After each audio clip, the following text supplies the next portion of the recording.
করে মেরেছে, ইচ্ছা করে মেরেছে। আমাদের রোগীর বডি আমরা দেবো না, আমরা এই নার্সিংহোমের মালিককে চাই আর নার্সিংহোম ডাক্তারকে চাই। এই অপরাধ নার্সিংহোম মানে কথাইখানা, এই কথাইখানাকে বন্ধ করো।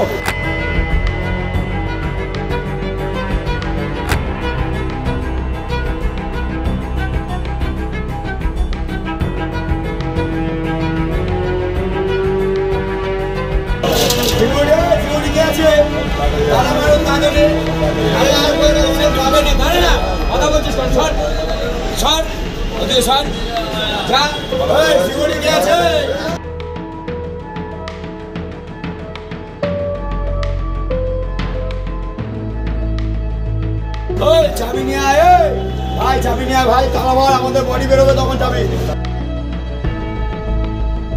আমরা বলছি আপনারা আগে পোস্টমর্টমের রিপোর্ট নিয়ে আসেন, তারপরে আমরা ডায়েরি নেব। আমরা এটাই বুঝতে পারলাম না, পেশেন্টটা বাচ্চা মেয়ে মারা গেছে, আমরা কি করে সঙ্গে সঙ্গে পোস্টমর্টমের রিপোর্ট হবে, আগে কেন ডায়েরি নেবে না এবং থানা কেন সুব্যবস্থা নেবে না? আমরা এটারও একটা প্রতিক্রিয়া চাই। এখানে অদিতি দিয়ে আছে এবং সুদীপ আছে, ওনার জন্য যাতে তদন্ত ভালো হয় আমরা সবটাই আমরা তাদের কাছে আবদার করবো এবং নিবেদন করবো যেন এটা ভালো করে দেখে। ডাক্তার যখন বললো যে আপনার রোগীকে ইঞ্জেকশনের সাহায্যে পুষ্টা আমরা বার করে দেবো, আমি বললাম দেখ ইঞ্জেকশনের সাহায্যে বার করলে ওটা সাকসেসফুল হয় না। ডাক্তারবাবুকে বল যে যেটা সাকসেসফুল ভালো হবে সেটাই কর।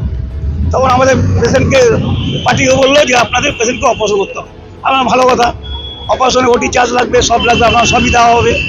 এবার কালকের 1টার সময় ওটিতে নিয়ে গেল, দুপুর 1টায় ডাক্তারবাবু বললো যে আপনাদের রুগী আমরা ওটিতে নিয়ে যাচ্ছি, আপনারা পারমিশন দেন, আমরা অপারেশন স্যার আপনি করুন, আপনি তো ভগবান, ডাক্তার মানে ভগবান। 2টোর সময় পেশেন্টকে ওটি থেকে বার করলো, আমরা রুগীর সঙ্গে কথা বললাম, রুগী আমাদের সঙ্গে কথা বললো, সেই রুগী কথা বলার পর বেডে দিল, বেডে দেওয়ার পরে আমরা 4টের সময় 3টের সময় এখানে চলে গেলাম।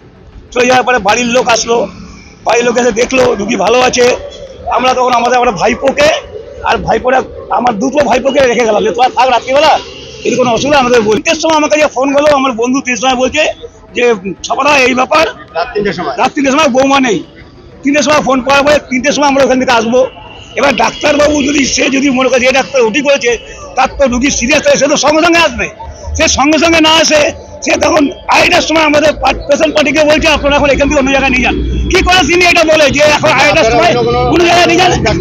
উনি যখন প্রথম থেকে না পারে, প্রথম থেকে বলতো যে অন্য জায়গায় ভর্তি করুন, আমরা প্রথম থেকে এখানে কসাইখানে আসতাম না।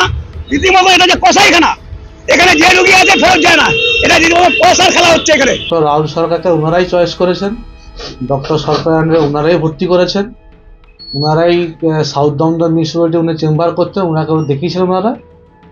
এবং ডক্টর যখনই পেশেন্ট খারাপ হয় রাত্রিবেলা 12টার সময় ডাক্তারবাবু এসেছেন পেশেন্টকে দেখতে, এবং ডক্টর সুশ্রুত বন্দ্যোপাধ্যায়কে উনি কল করেছিলেন, উনিও এসে দেখেছেন রাত্রের দিকে, এবং সমস্ত রকমের যা যা করা সবই আমরা দিয়েছি সাপোর্ট দেওয়া। তাহলে কি কারণে মৃত্যু এখনো পর্যন্ত প্রাথমিকভাবে চিকিৎসা করে যেটা বুঝতে পারলাম? আমি তো ডক্টর নয়, আমি যেটা বুঝেছি বা যেটা শুনেছি, ডক্টর সরকার ভালো বলতে পারবেন। ডক্টর সরকার এই মুহূর্তে নেই যে ওটি করেছিলেন।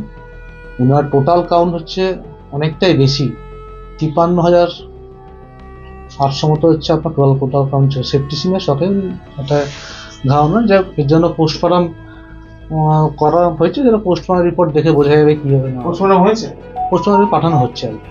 আচ্ছা, পোস্টমর্টম রিপোর্ট দেখে বুঝবে সেটা কি আছে না আছে, ভালো বোঝা যায়। পোস্টমর্টম কেন পাঠানো হচ্ছে, মানে এটা অস্বাভাবিক মৃত্যু কিছু ছিল? পেশেন্ট পার্টি চেয়েছে এবং পুলিশের যারা প্রশাসনিক থেকে যারা এসেছেন তারাও চেয়েছেন যে যদি পোস্টমর্টম আমাদের দিক থেকে কোনো সমস্যা নেই, ওনারা যখন চাইছেন তাও করতে পারেন।